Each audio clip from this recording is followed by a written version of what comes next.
عدى السنتين ولسه ما اتكلمش، الفيديو ده مهم ليكي جدا جدا جدا. ارشادات هامه لامهات الاطفال المتاخرين اللغويا. لو انت او معلمه او اخصائيه او شغاله في رياض الاطفال او في اي مرحله تعليميه وبيقابلك اطفال متاخرين لغويا او عندك طفل متاخر في الكلام، لازم تتابع معايا الفيديو ده للاخر. اول نصيحه في الارشادات المهمه، لازم الطفل يروح حضانه ولازم يندمج ويختلط مع الاطفال يوميا، ولازم الطفل يلعب رياضه بصوره يوميه بجانب الحضانه لتنميه مهاراته المعرفيه واللغويه والاكاديميه الى اخره. لازم الطفل يحفظ القران الكريم بصوره يوميه، حتى لو مش قادر يحفظ الام تقرا ليه كسار الصور يوميا مع التكرار الكتير وهو تدريجيا هيبدا يكرر وراه. لازم الام تحكي للطفل كل يوم قبل ما ينام قصه او حدوته، وممكن تحكي له اكتر من قصه او حدوته يوميا، ولازم تناقشه فيها عشان تزود حصيلته ومهاراته اللغويه. حتى لو الطفل مش قادر يناقش الام تلقنه الاجابه وهو يجاوب عليها لتنميه مهاراته اللغويه. لازم الطفل يوميا يخرج ويختلط ويلعب مع اقرانه ويلعب مع اطفال.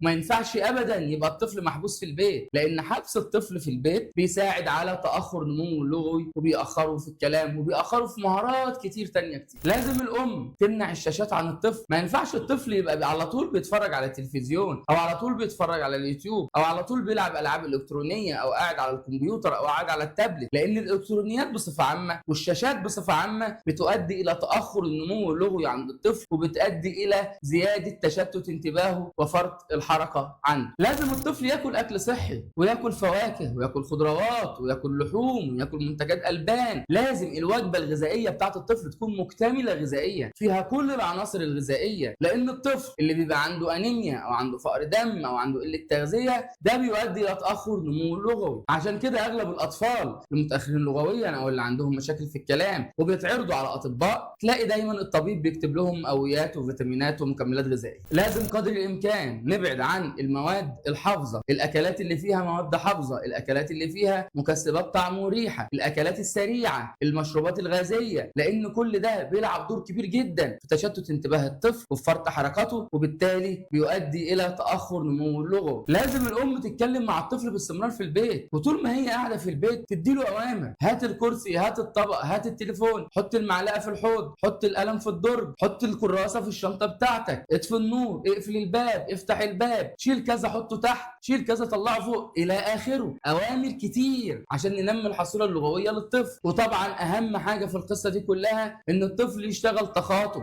يشتغل جلسات تخاطب مع اخصائي تخاطب شاطر فاهم حاله الطفل وقادر يحقق نتائج سريعه وكويسه.